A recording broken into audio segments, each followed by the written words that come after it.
નમસ્કાર મિત્રો, આજે 5 તારીખ ત્રીજ અને શનિવાર ભગવતી ચંદ્રઘંટા દેવીનું વ્રત પૂજન, તેનો દિવસ, તેની ઉપાસનાનો દિવસ, દરેક પ્રકારની વિપત્તિઓમાંથી મુક્ત થવા માટેનો દિવસ, એટલે આ ભગવતી ચંદ્રઘંટાનું વ્રત પૂજન.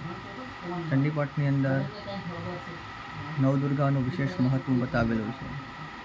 ખાસ કરીને ચંડીપાઠના પાઠ અને તેનું પૂજન કરવાથી મનુષ્યને દરેક પ્રકારના મનવાંછિત ફળની પ્રાપ્તિ થાય છે. દરેક પ્રકારના દુઃખ, શોક, ભય, પીડા, વ્યાધિ, રોગ અને દરેક પ્રકારની વિપત્તિઓમાંથી મુક્ત થવા માટે થઈ અને આ ચંડીપાઠની વ્રત પૂજા, ચંડીપાઠના પાઠ કરાવવાથી વિશેષ ફળની પ્રાપ્તિ થાય છે.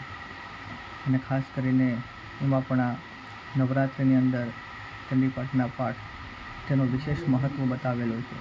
કારણ કે આ નવરાત્રિ એટલે ભગવતીની વ્રત અને પૂજા, ભગવતીની ઉપાસના કરવાનો દિવસ, અને તે ચંડીપાઠના માધ્યમથી પ્રાપ્ત થાય છે.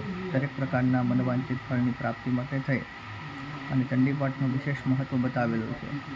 તેના પાઠ કરાવવાથી મનુષ્યને દરેક પ્રકારના મન સંકલ્પિત કામનાઓની પ્રાપ્તિ થાય છે. નમસ્કાર.